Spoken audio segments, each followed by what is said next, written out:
Velkomin í fræðslukynningamyndbandið okkar. Í dag ætlum við að fjalla íslenskar glæpasögur eftir postmodernismin, þannig postmodernismi. Þó nokkrar glæpasögur eftir íslenska höfunda hafa átt sér stað fyrir á aldamótunum 20. aldar, kom ekki glæpasöguæði fyrr en eftir 20. aldar. Sem alvöru bylting á þessu átti sér stað. Arnaldur Indriðason átti stóran þátt í að mynda þetta æði og var fyrsta bókin sem hann kom með í svoleiðis bransa. Hún var ekki alveg komin í 20. aldar en mjög nálægt var árið 1997, Synir Duftsins. Hún vakti vissulega athygli en það var ekki fyrr en að Mýrin kom þar sem þetta virkilega setti sér sess og kom í ljós að nýtt æði var komið á stað. Á meðan Arnaldur lagði grunninn að íslenska glæpasögum með raunsægilegum og félagslegum frásögnum, þá færði Yrsa Sigurðardóttir íslenska glæpasögur á nýjar slóðir. Hún vakti mikla athygli þegar hún gaf út fyrstu glæpasögu sína, Þriðja táknið.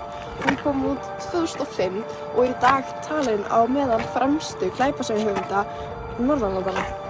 Hún Yrsa, hún fæddist árið 1963 í Reykjavík og menntun hennar er svolítið að öðrum toga en margra rithöfunda á Íslandi. Hún er stúdent úr menntaskólanum í Reykjavík en lauk bæði BS og MS prófum í byggingafræði.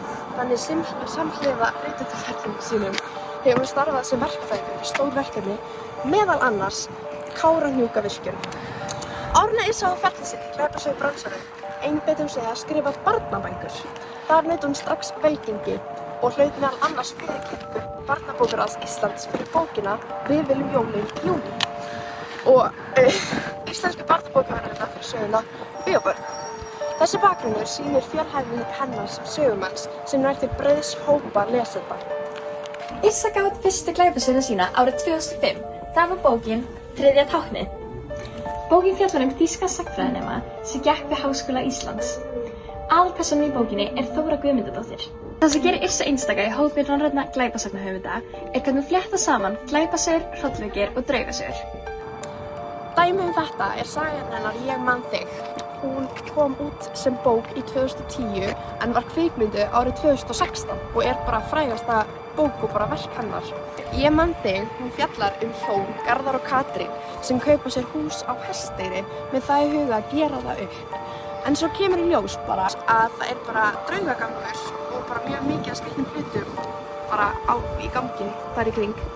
Á sama tíma erum við að fylgjast með Frey sem er geðlæknir og hann á son sem hvarf fyrir 3 árum og er að leita á honum. Þannig við erum bara að fylgjast með 2 sögum á sama tíma og bara í lokin þá tengjast þær og það er bara mjög spennandi að fylgjast með því. Sagan á sér stað veturinn en hún flakkar mjög mikið á milli tíma þar sem við sjáum tímabilið þar sem sonurinn var bara ný horfinn og líka atburðir sem gerist fyrir 60 árum síðan. Aðalviðfangsefnin er bara mjög mikið sorg og kuldi og myrkur. Það sést bara í myndinni sérstaklega. Yrsa notar líka mjög mikið af því sem kallast foreshadowing sem er bara litlar vísbendingar sem eru kannski ómerkilegar í byrjun en eiga svo miklu meiri bara merkingu í endanum sem bara segir svona svolítið hvað er að fara að gerast. Hún notar líka orðaforðann sinn vandlega til þess að skapa óþægindi í sögunni, til dæmis með því að lýsa ákveðinni lykt eða hljóði. Hún vinnur líka svolítið með kaldhæðinni til þess að brjóta upp spennuna, sérstaklega áður en að gerist eitthvað hræðilegt. Mýrin er það sem festi Arnald í þessu sessi að taka þannan titil á að vera bara glæpasögur maðurinn. Áhrif bókanna má sjá bæði í vinsældum hennar og því hvernig hún breytti landslegra íslenska bókmennta. Við höfum bæði lesið bækurnar og hort á myndirnar þannig að við munum, gefa okkur það innsýn meira í þessa greiningu á þessari bók. Í Mýrinni og borgin Reykjavík er borgin ekki einungis bakgrunnur, heldur er einhvers konar viðtækur þáttakandi í sögunni.